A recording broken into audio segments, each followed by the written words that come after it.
At the very core is to see the excess weight as a symptom, not the problem itself, and to become curious. What is all the conditions that are leading to this? Is it simply the fact that we have too much of the bad stuff in the house and our child has ADHD and they go eat it incessantly? Is it because us as parents, we still have mindsets or beliefs about food or relationship with food or relationship with each other that is affecting the kids? Is it something else? Is it anxiety? Is it loneliness? It could be many things. But look at the weight as the symptom, not the thing itself. Welcome to Season 2 of ADHD Difference. I'm your host, Julie Legg, ADHD advocate, author of The Missing Piece, a woman's guide to understanding, diagnosing and living with ADHD, and an unapologetic doer of many things. This season, we're turning up the volume with a global lineup of brilliant guests, bringing their lived experiences, insights, research, strategies and resources. And of course, along with a healthy dose of humour and humility. Whether you're neurodivergent yourself or just curious, there's something here for every curious brain. Let's dive in. My guest is Kamy Moussavi, a former engineer who stepped away from a traditional career after recognising how little real guidance parents receive about emotional regulation, dopamine and eating behaviours. As a child, Kamy struggled with obesity, despite doing everything he was told: calorie counting, restrictive diets, and multiple weight loss programs. But none of those approaches addressed the real drivers behind the behaviour. Kamy works with families to rebuild their relationship with food and health through education, structure, and sustainable habits designed for real life and ADHD challenges. Today, we're exploring the connection between ADHD, emotional eating, and the brain's relationship with food. Thank you for coming on the show, Kamy. Welcome. Thank you for having me, Julie. It's a pleasure. Great. Before we talk about the science behind emotional eating, I'd love to start with your story and what was your relationship with food like growing up? The first word that comes to mind is complicated, because on the surface it looked a lot like I was just a normal kid who liked to overeat, and everyone from a young age kind of gave me that identity. It's like, oh, look, it's Kami. He's like the chubby kid who loves to eat. Let's give him more food, right? All my friends in school would be always like pointing fingers at me and giving me the food that they had in excess, and I was like almost everyone's kind of just garbage disposal, right? So it was very interesting.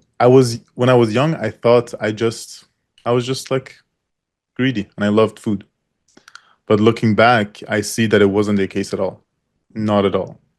Looking back, I see that it was mainly just I was eating out of a lot of anxiety. I was eating because food was the only way that my mom knew how to make me feel good, to be honest. It was also celebrations. A lot of cultures have food as their main way of just celebrating and having joy, birthday parties, big events, all those things. But mainly for me, for what comes to mind is those days where I would be eating in pure solitude late into the night, just trying to kind of suffocate everything. So that was my relationship with food growing up. As a kid, you were put onto a weight loss program or several, and you were taught to count calories, which is a common thing, and restrict food from a young age.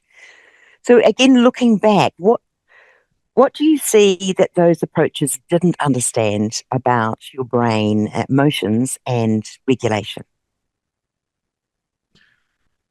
So to give just a little bit of context, and this is a very common story, we have a lot of parents who come to our program at Step Together after they've tried everything. And just like that, my mom also tried everything when I was a kid. She brought me to dietitians, nutritionists, and eventually weight loss programs like Jenny Craig, Weight Watchers, fat camps. And every time we tried these things, they would all be kind of the same method with different flavors, right? It would be restricting your calories, it would be going on a meal plan, it would be doing excessive exercise. And as an engineer, this is like, it made sense to me. Calories in, calories out, right? You just need to solve this equation, eat less than you burn, and that's how you lose weight.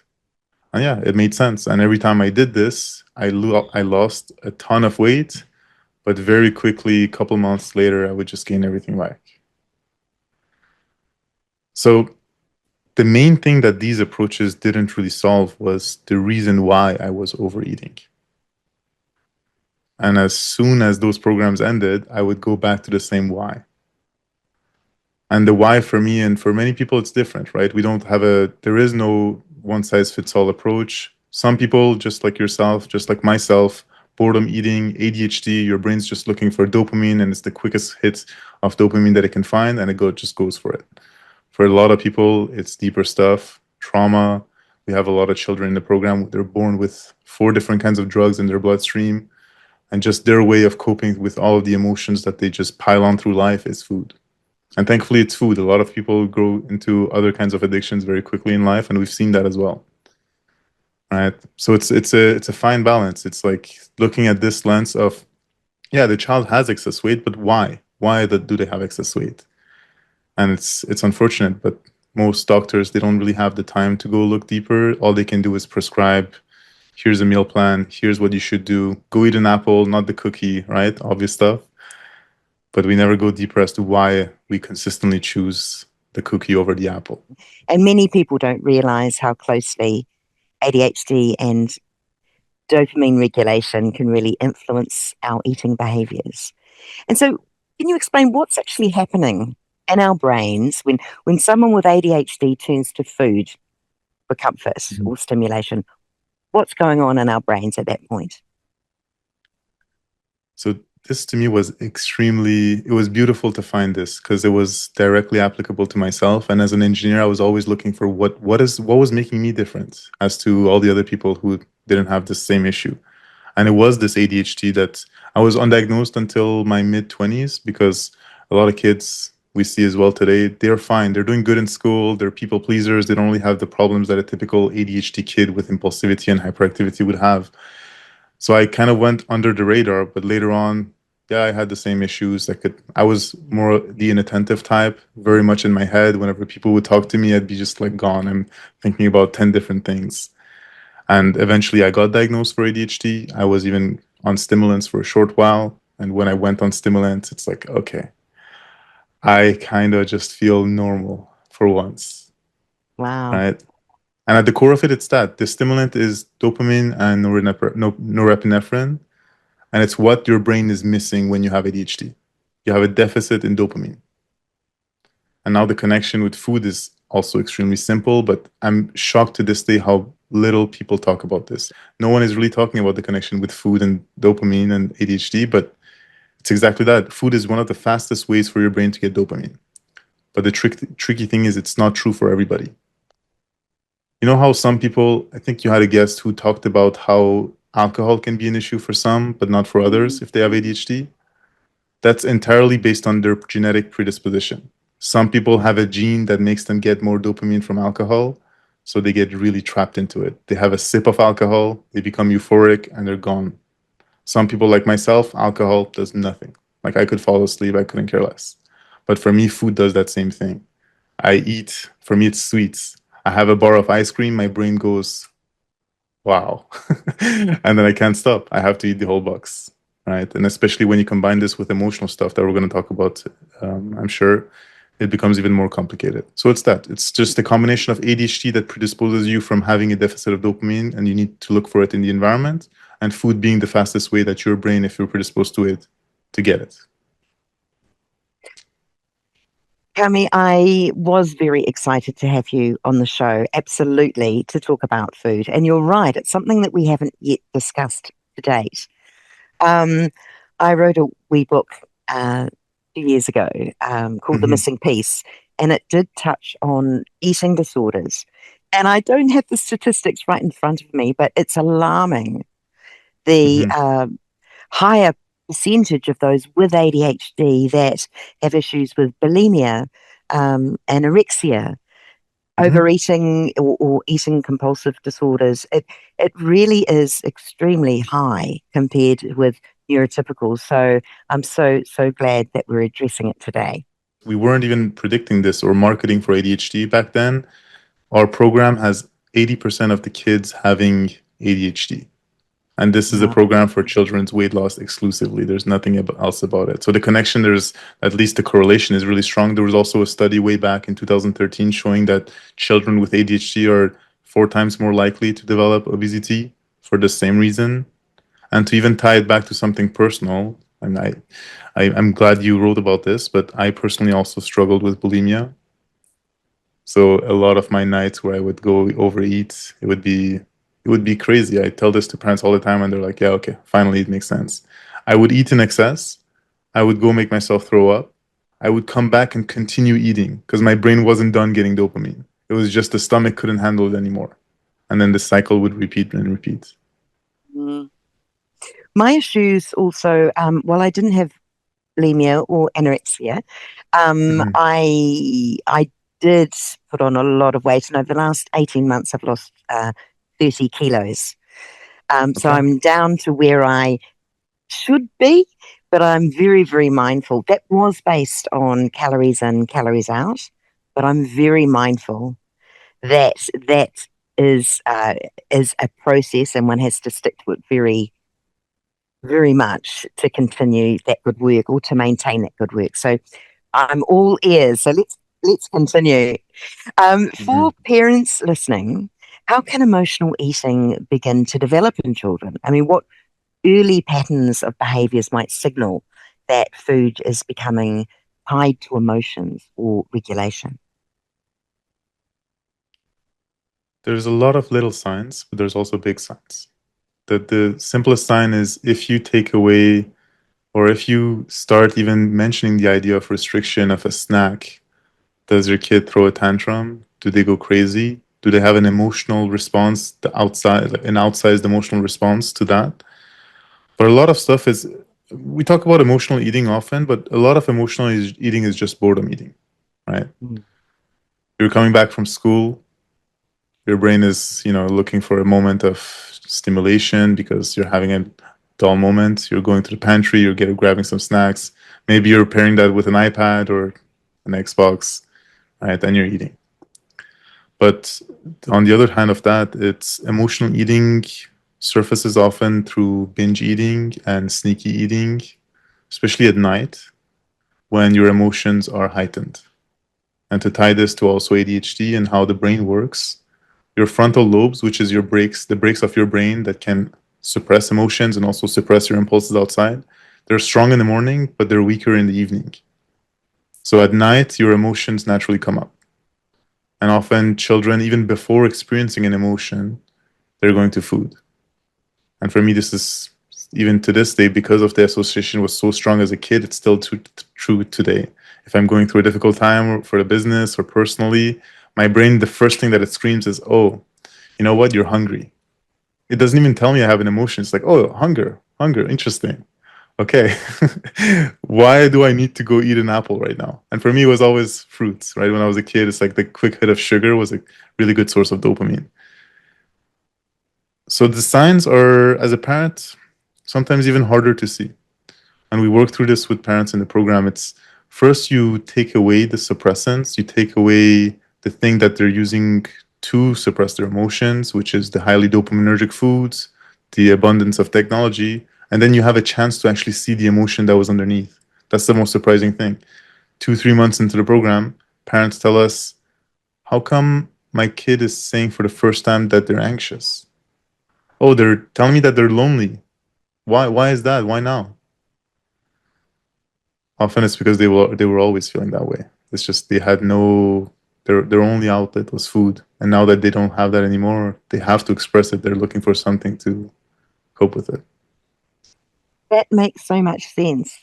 You mentioned before, as well as binge eating, you talked about sneaky eating. Hmm. And I know about sneaky eating because when you discover lolly wrappers tucked in behind a cushion, Yeah. or you have a chocolate bar and have shame and guilt wrapped around that. And so you dispose of that chocolate bar before anyone can discover it and, look at you sideways as to Where did that appear from? So, yeah, the sneaky eating, I know all about that. Talking of which, we're talking about guilt and Yeah. shame.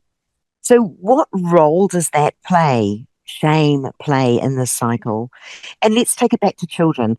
Shame with children who may be already feeling different because of their ADHD. So two things come to mind. The first one is the quickest way for your kid to start having sneaky behavior is to give them any reason for them to hide this from you. In other words, to make them feel even just a little bit ashamed. And it's in the very subtle things. It's not often parents that are like, "Hey, you should not be eating, like stop eating." It's not that clear. It's like sometimes even saying, "Hey, haven't you already had enough? Or didn't you just eat already?" And the kid's like, "Oh." And in their expression, they can't really express this, but what they're experiencing is they have an emotional need. They're going to food for it. They're feeling ashamed for it. So they have to figure out a way to get this emotional need met without the parents preventing them from doing it. It's not that, oh, I just want to have a lolly wrapper or just I want to eat some chocolate. Often it's that. Like for them, they experience it that way. But really, what's underneath is either the stimulation, they're looking for dopamine, which is a strong need as well, or it's an emotional response to anxiety or loneliness or whatever other emotion. They're going to food, they feel ashamed. Now they start sneaking. They're not going to eat in front of you as a parent. They're going to start hiding it. So when I was a kid, I knew it was so funny. I knew exactly where my mom would hide the chocolates, and she would keep changing the spots, but I could almost predict her. I could know when's the next spot that she would go put it. I would go eat the entire box, and often she would forget. She would forget for months that she had hidden these chocolate boxes, and then eventually she goes to that, hiding place, and she sees that there's nothing left. And I'm putting it on my brother. I'm not admitting that it's me that ate it. I'm like, no, it must be someone else. I have no idea what you're talking about. Right. But at the core of it, it's that if I truly felt that I wasn't even allowed to express this behavior in front of my parents, I wouldn't feel any shame. Like I would eat and my parents would be okay with it. And that's better because at least as a parent, you can see the behavior and you can monitor it, right? And you can start making some changes.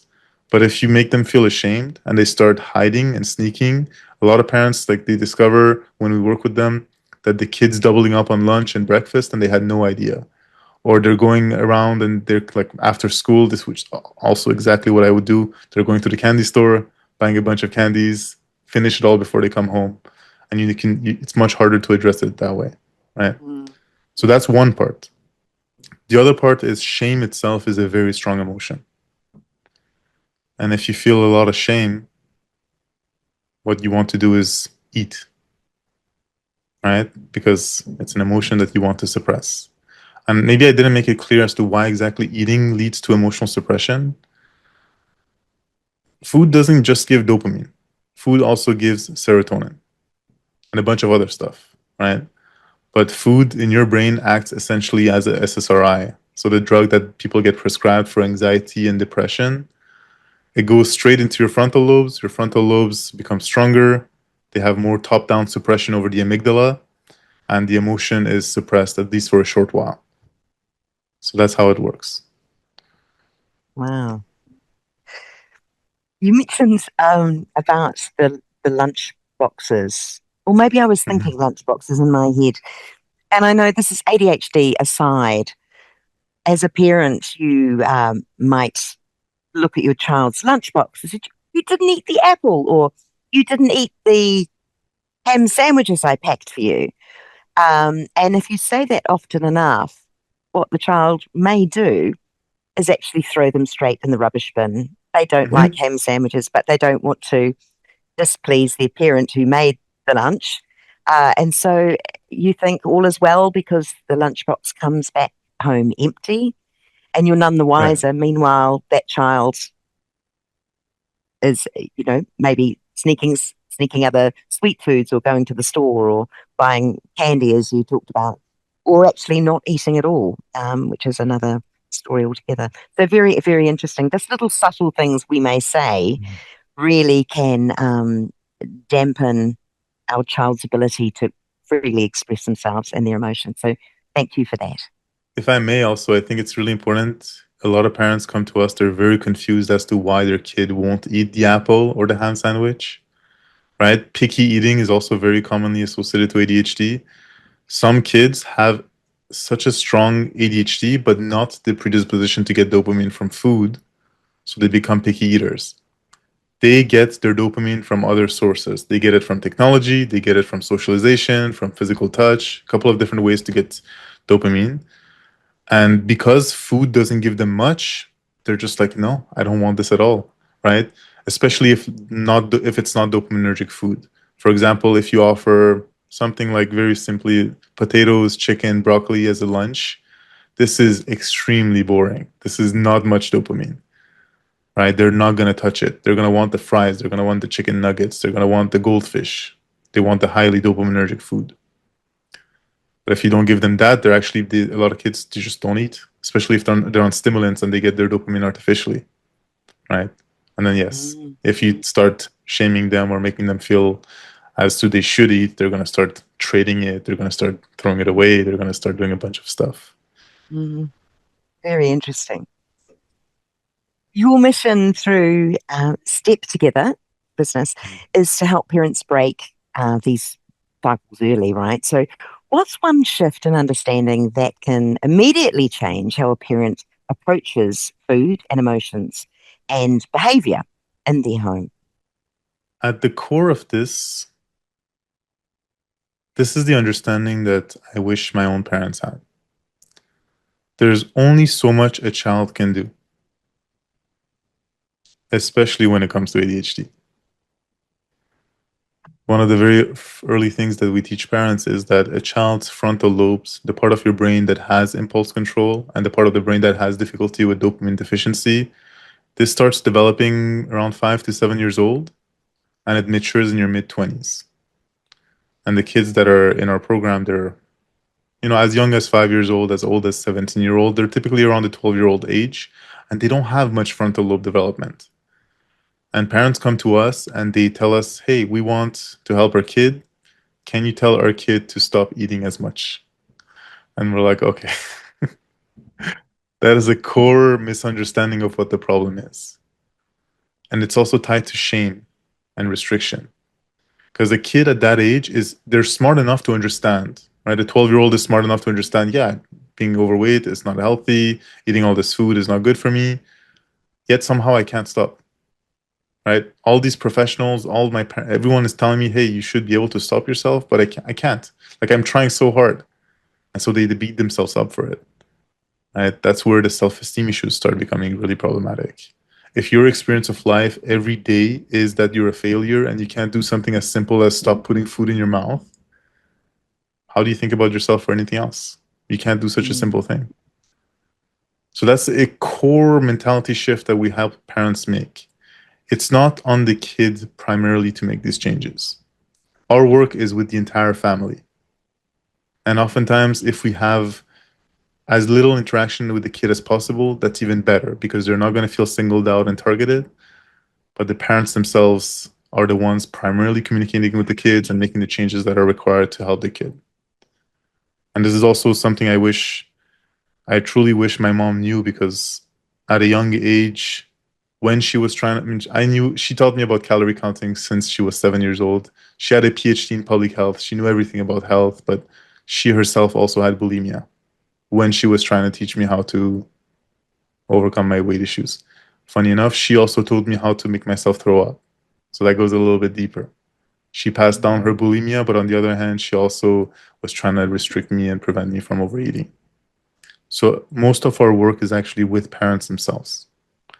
If parents have habits or behaviors, whether it's related to food or anything else, sometimes it's like parents come to us and their relationship is the thing that needs the most work, because the emotional baggage of their relationship is such a burden for the kids, and the kids have no outlet because they don't want to put more burden on their parents. So they go to food.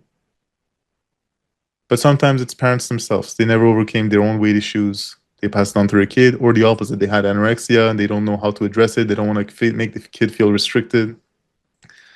Right? So that's the core thing that we've discovered and we help with. It's the entire family has to change. It can't be the kid alone. That does make sense. It really does. So, how do parents support healthy relationships with themselves and with their children around food without creating more pressure and more restriction and more guilt? What do they do? Where do they start? It's interesting because that's exactly where we start with the parents in the program. The very first question we ask them is, what is your definition of healthy? Not even just food, just what is your definition of healthy? And unfortunately, we right now live in a society where that not only is it not often addressed, but when it's addressed, it's often mixed up, right? We have this confused idea of, okay, we don't want to be restricted. We want to have our fun with food. We also want to be healthy and have, good health outcomes. But I'm very comfortable pushing this idea and helping parents realize that junk food is not joy. That a lot of the behavior that we have today is not truly pleasure. And we can't really tell parents that. We get them to actually experience it. So it's like one of the typical situations for kids is throwing a big birthday party, a lot of junk food, birthday cake, Doritos, pizza, right? And that's their experience of fun. That's how you celebrate the most important day of your life. Is that really joy? Is that really fun? If you as a parent are eating that food and you pay attention to your experience in your body, you feel horrible. You feel pain for like a couple days. But you're giving that to your kids. Sure, they're gonna have fun for 5 seconds, 10 seconds. Like, I'm not gonna deny. Pizza, cake, all these things, they feel extremely good. You put them in your mouth, your brain is exploding with dopamine because your blood sugar spikes. A lot of the foods are designed to be dopaminergic, right? They're designed to activate these kinds of responses. But if you pay enough attention, is the 10 seconds of pleasure, both for you as a parent and for the kid, worth all the pain that you're seeing? So a lot of times we help parents actually restructure what healthy means for them, right? Does healthy mean just being able to enjoy foods and feel lethargic and go to sleep and feel horrible and just be kind of anhedonic about life?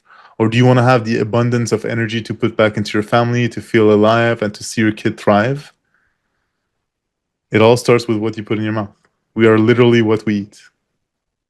Right? So we have to help restructure the entire family, how they think about food, and kind of go against the culture, especially in America. And to be comfortable to being the ones who don't have the junk food in the house in abundance, because it's problematic for the kids, especially if they have ADHD. They just can't help themselves. They go grab dopamine whenever they can. So that's where we start. After personally losing my weight, the first thing I did was get rid of all triggering foods. Massive. There was nothing left except for food that was healthy for me, high in nutrients, a variety of flavors and foods, natural sweets, fruits, and the rest. But actually, not having the temptation there was wonderful for me. And I so enjoyed, you said broccoli, potatoes, and chicken before, how Mhm. boring that is. I love that. That's my go-to meal now. But I've learned to use spices and not sauces, but spices and herbs. Mhm. And what a difference that can make. Different ways of cooking chicken. So it's not always, it doesn't have to be dry and stringy. It could be poached and it can, all these beautiful ways of enjoying the food that once upon a time I would consider boring. So three things come to mind while you're saying that. Because I'm hearing the parents, they're saying, what, we have to get rid of everything and we have to eat stringy chicken for the rest of our life? The answer is no. I still am a foodie. And because of our genetic predisposition, we're always going to get more pleasure from food.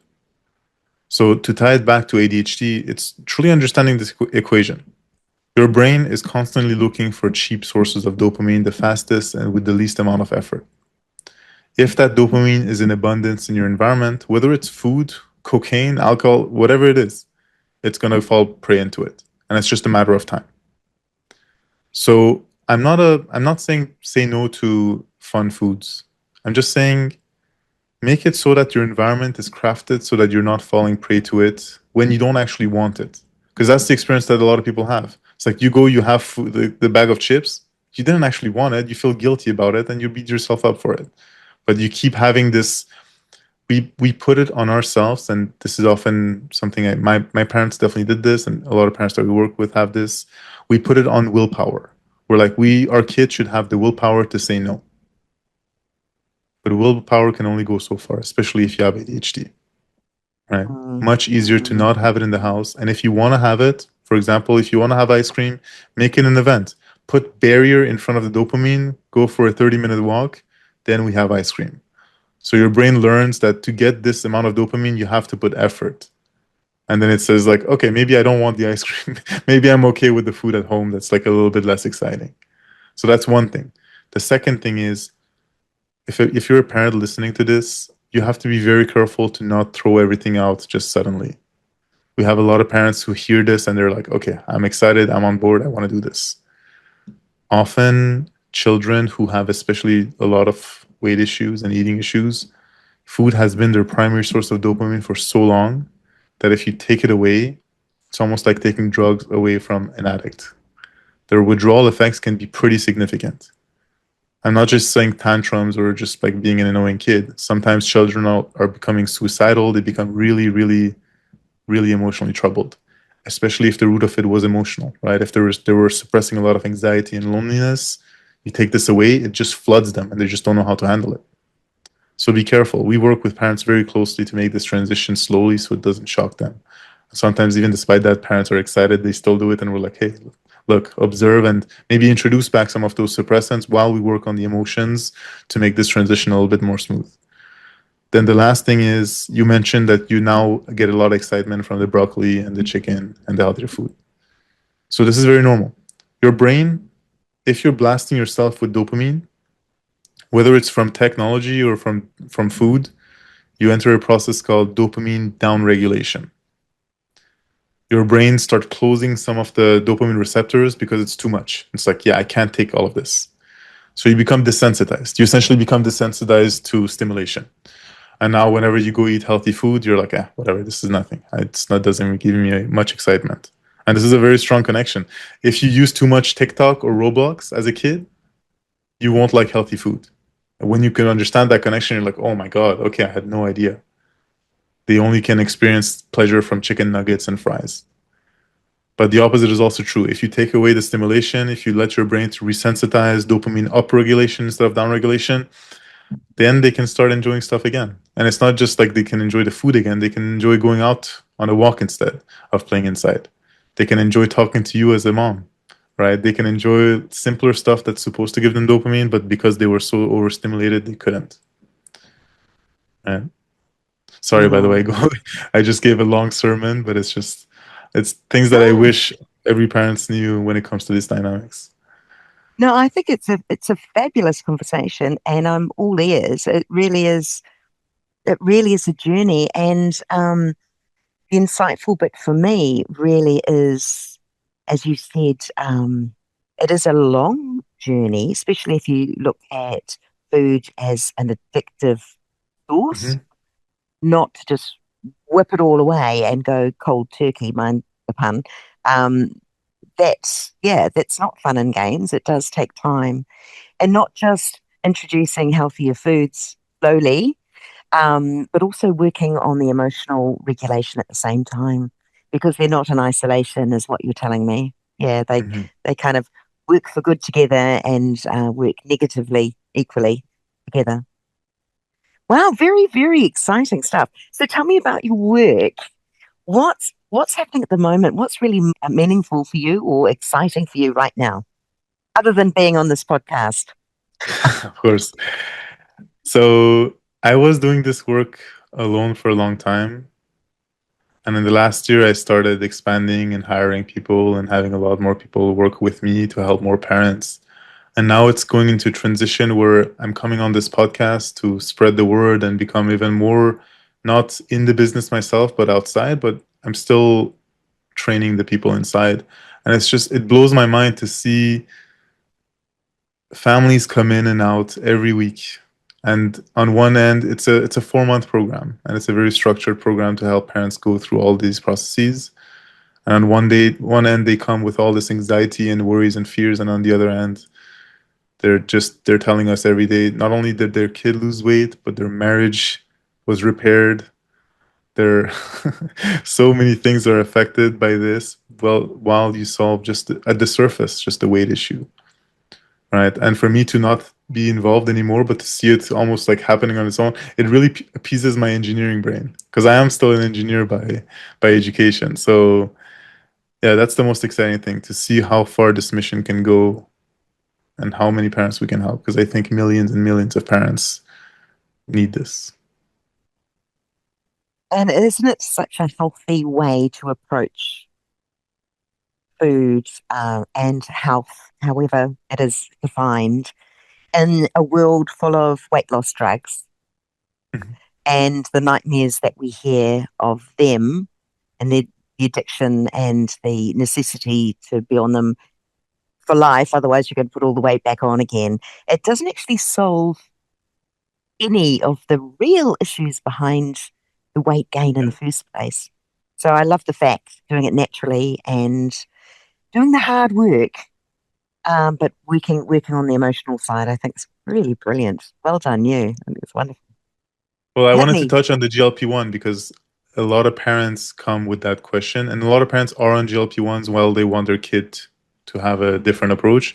But it also breaks my heart. A lot of parents are asking us, because you can start giving GLP-1s to 12-year-olds and up, right? So they're asking us, should I put my kid on a GLP-1?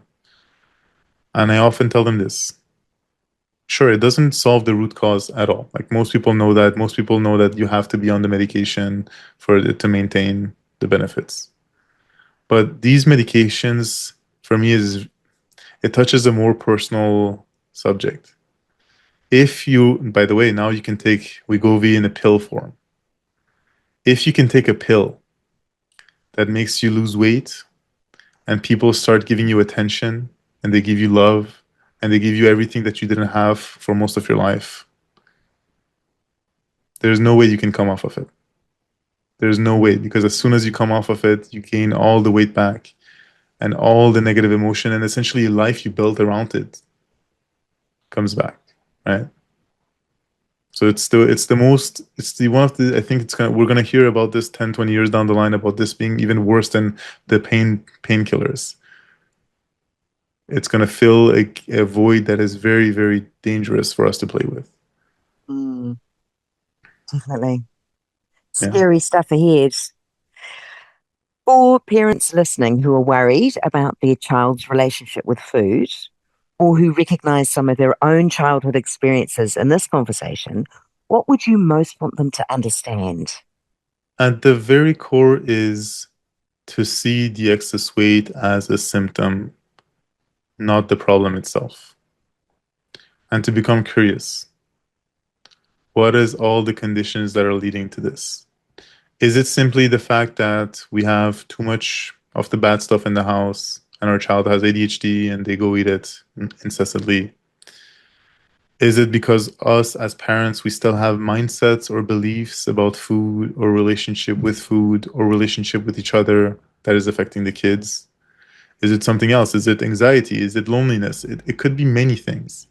But look at the weight as the symptom, not not the thing itself. Because you will very simply, like just like I did, go to a nutritionist and dietitian, and they're going to be like, "Yeah, here's a meal plan. Here's a weight exercise plan. Go do this, and your kid will lose weight."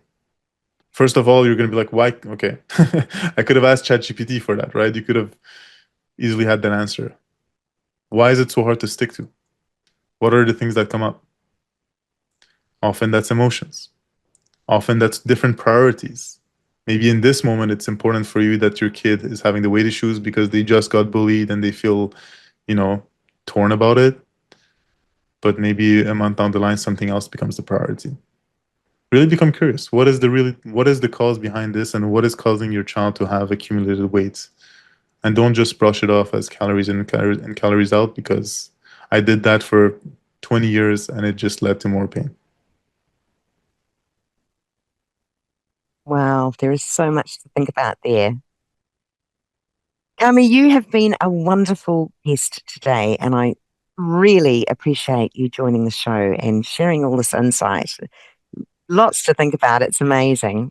So I wish you so well with your adventure with Step Together, and wish you all the very best. It sounds like a marvelous program, particularly at this stage and age of the world and how we look on health and food. So thank you so much. Thank you, Julie. It's really been a pleasure. Thank you so much.